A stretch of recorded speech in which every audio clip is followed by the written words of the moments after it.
Okay, so today we will study about pulpotomy, pulpectomy, RCT, apexification and apexogenesis.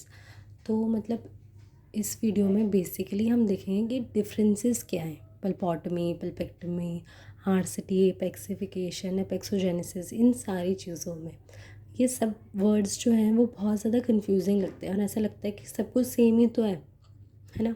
तो अभी आज हम जो है डिफरेंस देखेंगे कि पल्पोटमी क्या है, पल्पेक्टमी क्या है, ये डिफरेंट कैसे है RCT से, एपेक्सिफिकेशन में क्या करते हैं और एपेक्सोजेनेसिस क्या है।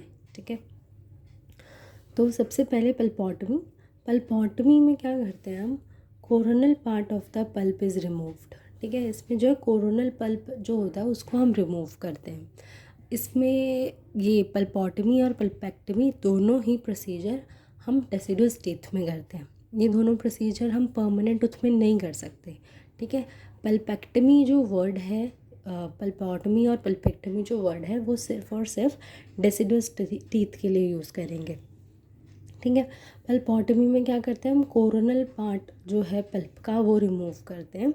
और ये इसलिए करते हैं ताकि जो अपाइकल पार्ट है वो वैसा ही रहे, वो जो है अलाइव रहे और जो टूथ है वो अपनी फॉर्मेशन को आगे पूरा कर सके।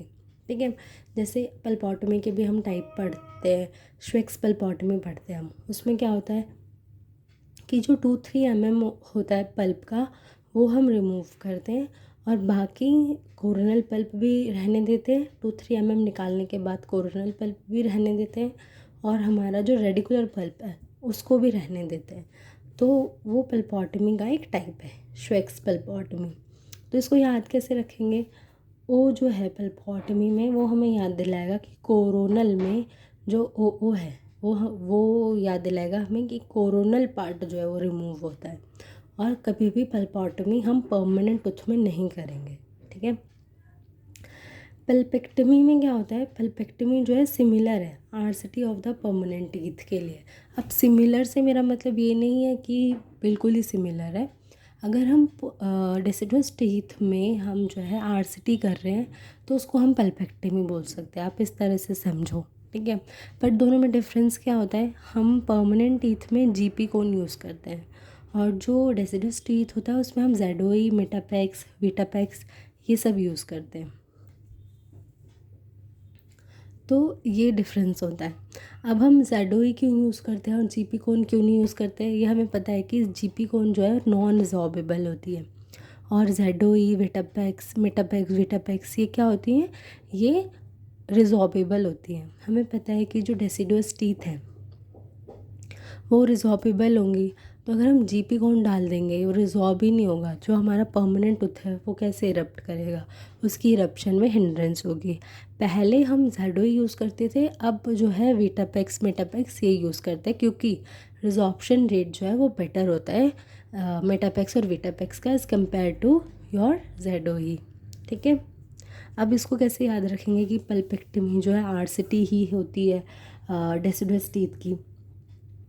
तो पल्पोटमी में ओ से कोरोनल याद रहेगा, पल्पेक्टमी क्योंकि वर्ड भी बड़ा है तो इसमें अपाइकल पार्ट भी रिमूव होगा और कोरोनल पार्ट भी रिमूव होगा।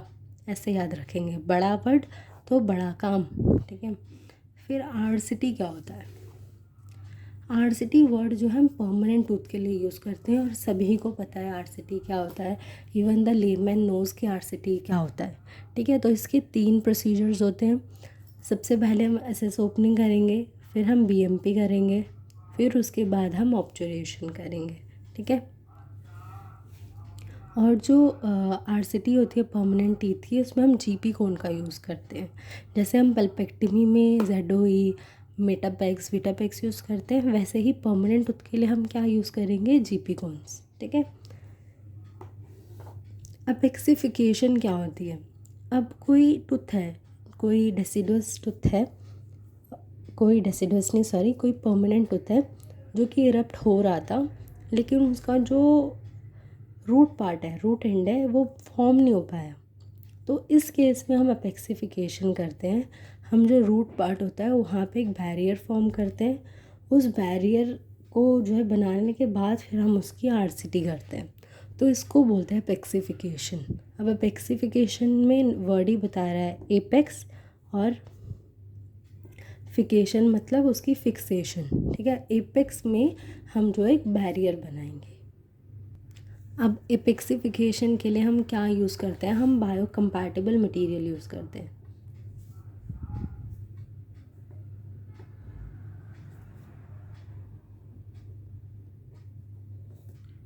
बायोकम्पैटिबल मटेरियल जैसे कि MTA, ठीक है। तो इसका यूज़ करके हम जो है बैरियर फॉर्म करते हैं और जो है एपेक्सिफिकेशन बोलते हैं इसको, और इसमें उसके बाद जो है हम RCT करते हैं, ठीक है। अब एपेक्सोजेनेसिस क्या होती है, वर्ड बता रहा है, जेनेसिस मतलब फॉर्मेशन। इसमें हम क्या करेंगे कि हम एपेक्स फॉर्म करेंगे, ठीक है। वर्ड को मैंने यहाँ लिखा है एपेक्सिफिकेशन मतलब फॉर्मिंग एपेक्स, ठीक है। अब एपेक्स कैसे फॉर्म कर सकते हैं हम, अब इसकी डेफिनेशन पहले भी देख लेते हैं। A vital pulp therapy procedure perform to encourage continued physiological development and formation of root end, मतलब एक वाइटल पल्प है, वाइटल पल्प थेरेपी है ये। वाइटल पल्प थेरेपी मतलब एक टूथ है जो कि अलाइव है, ठीक है। एक टूथ है जो कि अलाइव है, उसमें बहुत ज़्यादा डैमेज नहीं हुआ है अभी, वो वाइटल है, लेकिन उसमें जो है सपोज़ ट्रॉमा की वजह से 2-3 mm जो है पल्प जो है, या coronal part of the pulp जो है वो डैमेज हो गया, वो नेक्रोज्ड हो गया है। तो उस केस में हम एपेक्सोजेनेसिस यूज़ कर सकते हैं। अब पल्पोटमी भी एपेक्सोजेनेसिस का ही पार्ट होती है। पल्पोटमी में हमने ऊपर देखा श्वेक्स पल्पोटमी कर सकते हैं, हम कन्वेंशनल पल्पोटमी कर सकते हैं। अब इसमें क्या होता है ना, अब इसको ऐसे समझो कि अगर एक टूथ है, उसका ये कोरोनल पार्ट है पल्प का और ये अपाइकल पार्ट है पल्प का। तो अगर ये कोरोनल पल्प मैं रिमूव कर दूँ और अपाइकल पल्प जो है वैसे का वैसा ही पड़ा है हमारे पास, अगर ये एक टूथ है, इसमें अगर कोरोनल पार्ट जो है पल्प का मैं रिमूव कर दूँ और अपाइकल पार्ट हमारे पास इतना पड़ा है, तो सपोज़ ये टूथ अभी पूरा फॉर्म नहीं हुआ, तो अगर कोरोनल पल्प मैंने हटा दिया, अपाइकल पल्प भी बच रहा है, तो आफ्टर सम टाइम ये अपाइकल पार्ट भी फॉर्म हो जाएगा। इसको बोलेंगे हम एपेक्सोजेनेसिस।